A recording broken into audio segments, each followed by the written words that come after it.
Hello, my name is Shakana Williams, and today I will be presenting my protein. I chose acetylcholinesterase as my protein and its mutation or chemical change when sarin toxin, also known as snake venom, binds to its active site. For my demonstration, I used shoestrings. The red shoestrings represent alpha helixes, while the green shoestrings represent beta pleated sheets. The white shoestrings have no representation in this protein. It is just holding the others together for structural purposes. So acetylcholine esterase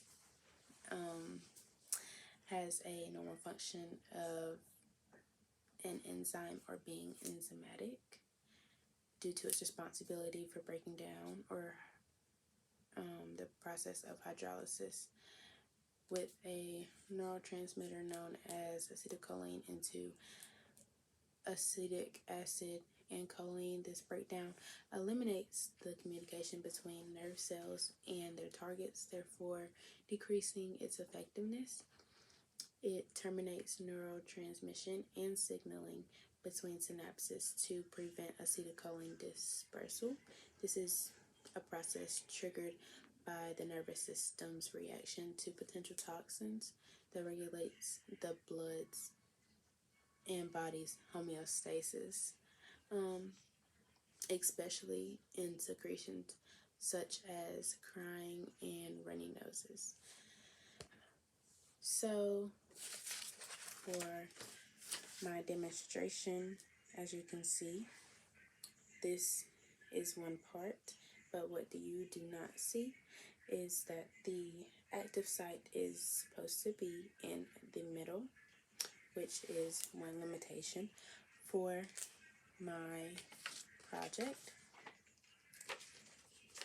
So this is the active site, this is the hydrolysis site, and this is the anionic site. And during the normal function of this protein, acetylcholine would bind to both sites, breaking down into choline and acetic acid. And I would like to mention that there is another form of acetic acid that has an added proton to it, but for my representation, I chose to do one form. So, the main functions in the normal protein and amino acid of acetylcholinesterase would be methyl, hydroxyl, and carbonyl. Acetylcholine itself, as a neurotransmitter, is hydrophilic, meaning it is polar. It is consistently broken down through hydrolysis to supply the body with needed release from messages between nerve and muscle cells. Acetylcholine is positively charged, meaning it is acidic and likely donates protons. It also has a positive formal charge of +1, and the size of acetylcholine is almost in the dead middle between the smallest and largest amino acids with a molecular weight of 146.21 moles. So the processes that acetylcholine can participate in are hydrolysis and forming hydrogen bonds. Now with the mutated version of this protein,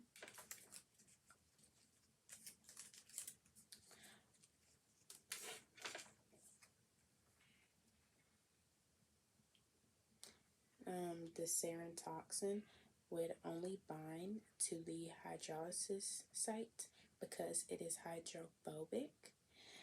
So while this is happening, acetylcholine is trying to bond to both sites, but cannot bind to the hydraulic site because the sarin toxin is in the way of that. So, with this being problematic, acetylcholine cannot function properly because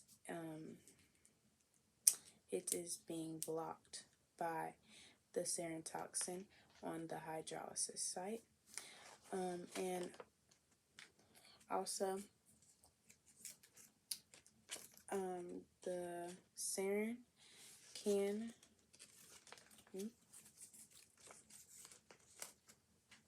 be broken down by water,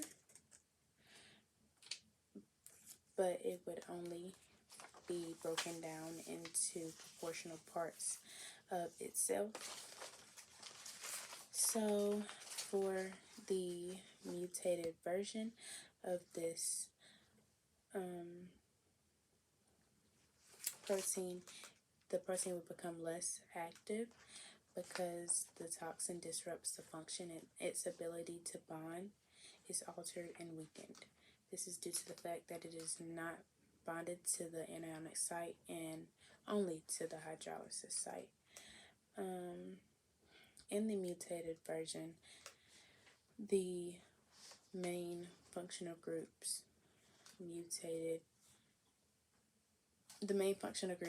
are phosphonate, and this version is hydrophobic and nonpolar.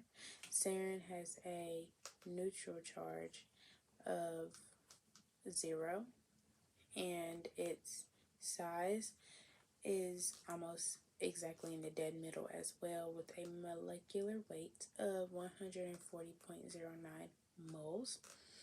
The differences in these